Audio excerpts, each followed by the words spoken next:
So you probably heard by now that the existing Grand Traverse County court-based truancy intervention program was notified earlier this year by the federal government that they will no longer be able to operate with the prevention-based model that they've been doing for the last 15 years.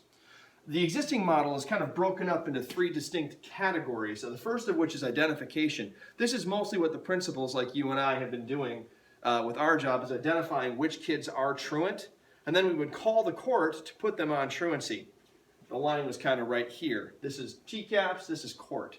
So the court would begin putting in interventions. They'd have counseling, which is the weekly contacts that we do, but also a whole lot of documentation and the involvement of third-party resources like that truancy intervention class and third level, Pine Rest, things like that, court-based third-party resources in the community. And then finally, prosecution. So what the feds did is they said, courts, your courts, you need to move your line from here to here. You need to focus on prosecution if you're going to receive federal money. And so the Grand Traverse County program basically had to choose, do we keep doing what we're doing, lose our funding and go away completely? Or do we comply with this, keep this portion with the understanding that they will no longer be able to help us with this? I was tapped by Sandra Scott to figure out, what do we do? The neat thing is, I really think that we've got a workable solution. The purpose of this video is to show you as a building administrator, how do you carry on truancy to provide this effective program, these effective resources to the parents and to the kids to keep it going so that we don't lose our ability to leverage prosecution. For us to be able to leverage this last area of court-based interventions and prosecution, we have to make sure that this stuff doesn't go away. The great thing is, we're actually doing most of this stuff already. These are things that we can continue to do, and I've tried to find a way that is going to make it really easy. Now, it's not necessarily a finished product. This is kind of following the lean model. I've put together a minimum viable product, and then we will plan, do, check, and adjust as needed. I've involved other secondary sites, I've involved elementary sites to put something together that I think will be easy for you as a building administrator to just go through and work through this process. And when you're done, you will have something that you can turn over for prosecution if needed. The great thing is, based on what we've seen over the last 15 years, there are 300 kids on truancy right now, only 20 of them ended up going to prosecution. That's a pretty good track record, and so we want to keep this in place. Let's take a look at how the new program works. Okay, so let's start with a high-level flyby of exactly how this is going to work. You'll start as an administrator with identifying a student with an attendance problem. Steps that you'll probably take, you'll send home a warning letter, maybe a phone call, maybe a second letter, but you'll be communicating with the parents, and that's what goes in the pre-truancy part of the binder. When you decided that you've given some warnings, it's time to go ahead and put them on the truancy intervention, that is where you would go to stage one. When you start stage one, you'll immediately make a binder and send a stage one notification letter. These letters will be in PowerSchool for you, or you can make your own if you'd like to. You'll get together with the parents and the student to make an attendance plan to provide support. You'll start doing the weekly educational counseling sessions. Those are your weekly meetings. You'll log all of this in the students' binders. If needed, I'll often have my kids call home if they're not getting their work turned in, or if there are attendance problems, we'll have them call home as part of that counseling. You'll continue to monitor that for improvements. And after about a year, you can discontinue it. And normally that would be ending at New Year's of the next school year that you start. So if you're starting in September of 2016, then that would continue through Christmas of 2017. So it'd be a full year and then a little bit more to get you up to Christmas time. If needed, you could also make a stage 2 warning letter. That would go into your binder under stage 1. If none of this works, it just continues to be bad attendance, you go to stage 2 truancy, you send a warning letter, or you send a notification letter home, you are being put on stage 2 truancy, schedule a second meeting to adjust the attendance plan, and you'll schedule the truancy class. I'll be heading that up and making sure that we have a truancy class in place. That's not something you need to worry about. All you need to worry about is identifying and signing them up for it. You'll continue the weekly educational counseling, just like the first one. It can be discontinued after a year. And you'll need to send a warning letter if you're looking that things are not improving and you are considering turning it over to the prosecutor. Now, if all of this has been done and it has not worked, that's when you submit this to the prosecuting attorney. And the documentation is so critical. If we want to maintain a good relationship with a prosecuting attorney, what we want is to develop something that's consistent so that no matter what site, elementary or secondary, what school it is, they know that when they get one of our binders saying we need help with this kid, that they will know what is in there and that we've taken their recommendations to make sure that that case is winnable. If we don't, if we're turning in, this site's doing this and this site's doing that, and none of it is what they're asking for, then we must not allow that relationship with the court system to break down. So this is kind of the high level. Now let's take a look at the physical contents of this binder and what that's going to look like. Okay, so here's the TCAPS Truancy Intervention Program binder. It's got our mission statement, a little bit about the law, and a copy of that flow chart that I just showed you. And then we're into the pre-truancy section. Pre-truancy, again, is just a little introduction here. This is where you're sending home warning letters. You're talking to the parents. You've got some warning signs that the student's going to need some additional support. You don't actually have a binder at this point, but when you're ready to go to stage 1, you'll get a blank one. You'll pop in that warning letter you sent home. Just tear this page out, put the warning letter in. Then there's a little checklist, hey, I've made my binder, I've sent my warning letter, and any other documentation is in here, and you go ahead and sign it. Then you're ready to have the student on stage 1.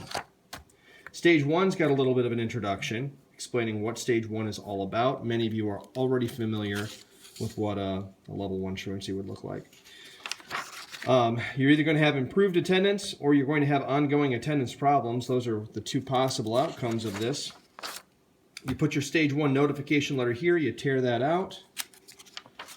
And this is what a stage 1 truancy attendance plan looks like. You have the student's name, parent's name, administrator. This meeting would formerly have been run by either Heather Prevost or David Spiller. We would usually attend. I was always at these meetings anyway. The difference is that now Heather and Dave are not there. I will be running this meeting myself. The action plan, I'll go ahead and go through the 5 whys to figure out why Junior is not attending school more regularly. Have an action plan, attendance goals, who's in charge of the weekly meetings? Is that going to be me or is it going to be a social worker or someone else? And when the plan is tentatively going to be terminated and everyone signs it. This is a weekly contact sheet, very similar to the old one. Some things that I added, I always write down the number of failed classes. How many tardies has the student had since the last time we met? Have they cut any classes? And have they had any absences? Do they have missing assignments? Did we call home? Did we print off the missing work? Then I go ahead and sign that. I can put in as many of these sheets as I need. If I'm warning them that we're going to go to stage 2, I would tear this sheet out and put that warning letter right here. Or maybe they're doing better. Hey, maybe we're going to cease services. Tear this out, put that letter there. If you're not using one of those 2 pages, go ahead and just tear them out and throw them away. And then we've got a couple of checklists just to keep our ducks in a row.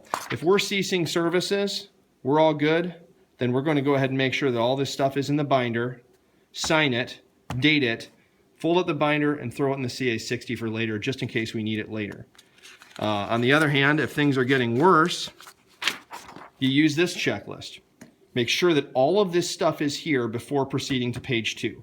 If we are turning in inconsistent documentation where we've done stage 2, but we really didn't do what we need to do for stage 1, or we're missing half of our weekly contacts, all that's going to do is be frustrating for the prosecutor. We don't want to do that. So if you don't have everything, please make sure you don't proceed to stage 2. Go back and redo stage 1, and then if you need to, go to stage 2. So if all of these things have taken place, stage 2 looks a lot like stage 1. You've got an introduction, what's required, possible interventions. We've got 2 possible outcomes, either improved attendance or more problems. This is where your stage 2 notification letter will go. You rip this out, put in that letter. This is a plan. The biggest difference between the stage 1 and the stage 2 plan is that we are required to try to circle in some community resources at stage 2. This is the difference between stage 2 and stage 1. So 9 times out of 10, that's going to be that truancy intervention class. Signing up for that, if you're a secondary principal, we've been using Prime for Life. It's going to look just like that. You call the parents, you send them the letter saying you have been signed up for this class, and then they'll either show up or they won't. We'll show you more about that in a minute. Or it could involve a referral to 3rd level, or it could involve a referral to Pine Rest or Catholic Human Services or some other community agency. But before we can submit to the prosecutor, we have to document that we have attempted and we've made a really good faith effort to hook these people up with some resources to help them overcome the attendance barrier. Action plan will probably adjust from the stage 1 attendance goals. Now, truancy intervention class, again, 9 times out of 10, this is where you're going to be involving that community organization. You put down the parent's name and the student's name and the date that they're scheduled to attend. Why did I put 3 lines? Because they might miss the first one, so you put the second one. If they're failing to attend, then don't hesitate to schedule something with another community agency, because these are going to be monthly. So they're scheduled for February and they miss it, scheduled for March and they miss it, scheduled for April. We just lost 3 months where we could have been doing something. So if they missed the first one, you might want to suggest or might want to direct them to say, hey, I'm making an appointment with you at 3rd level, because 3rd level will provide 3 counseling sessions at no cost to the family. And that's additional documentation. Now, if they refuse, check that off. We've got that documented. We tried, they refused. And if the kid completes, then they'll get a certificate of completion. The student brings that from the class and says, hey, I graduated. Great, then you just go ahead and tear this page out and replace it with that certificate. If you're referring them to a community resource, then there's a letter. We'll have that letter in PowerSchool. You print that off, that goes here.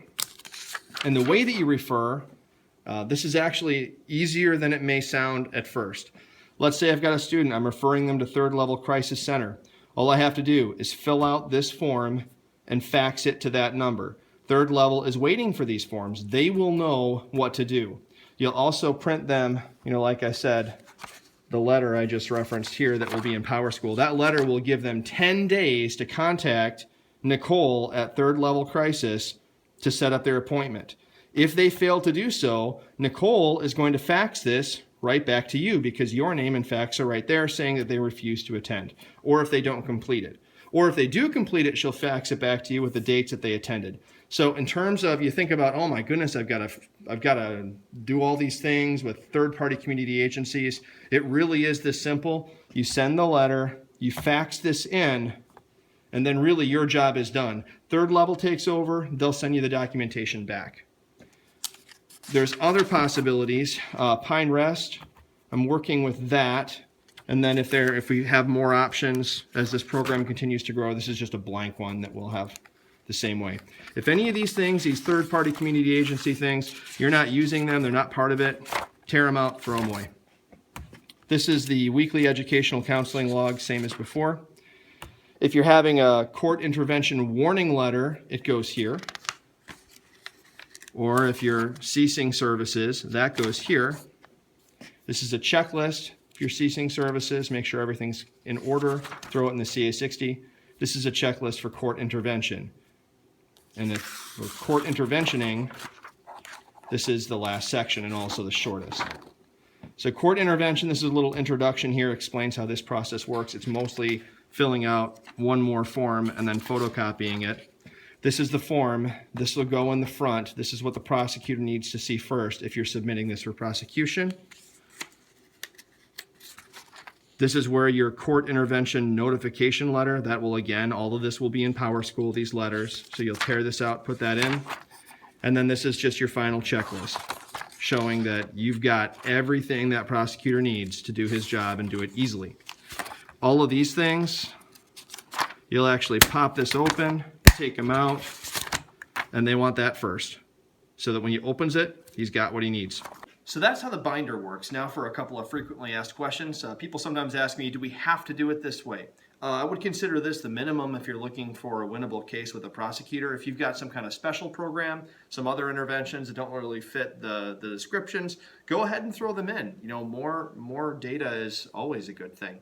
Can I cut things out of the binder? Definitely not recommended. This is what the prosecuting office and the court systems have told us that they need as a minimum viable case. And so if you're like, well, I really don't have time to hassle with the class or with setting them up with third level, that makes the case much less winnable. So, I mean, you can certainly still do that, but just when you turn it in, it will be less likely to actually win, or for them to willingly take it to a judge If they feel like they don't have what they need to win the case, they're probably not going to do that. People have asked, well, how am I going to, if I've got so many kids on truancy, how am I going to do a good job with all of them? My recommendation for that would be, it would be much better to have 10 kids who desperately need truancy and do a good job with 10 than to have 20 or 30 kids who probably need truancy and do a lousy job with all of them. And so some of this will be on our end to just be strategic in terms of who we use these interventions with, making sure it's going to the kids who need it most, and that we're actually giving ourselves enough time to do a good job with them. I guess I consider it kind of like a triage approach, so that if you have limited resources, as we often do, put those resources where they most need to be to make the biggest possible impact. People have asked, are we going to digitize it? Already working on that. Heidi Skodak at Central High School, that was her first question. And I said, I'd like to do that. And she said, well, let me start it right now. So thank you to Heidi. And there are other sites who are interested in going digital. Again, work in progress. We will improve it. But this is probably the best transition that we could make on short notice. Basically, this went from 0 to 60 in about 3 weeks, which wasn't a lot of time. But now I feel like we're at a stage where we can jump off and implement. If you got questions, please make sure you call me. We'll have some meetings, we'll have some trainings, and we'll keep doing what we do, making a difference in the lives of kids. Thanks so much. Talk to you soon.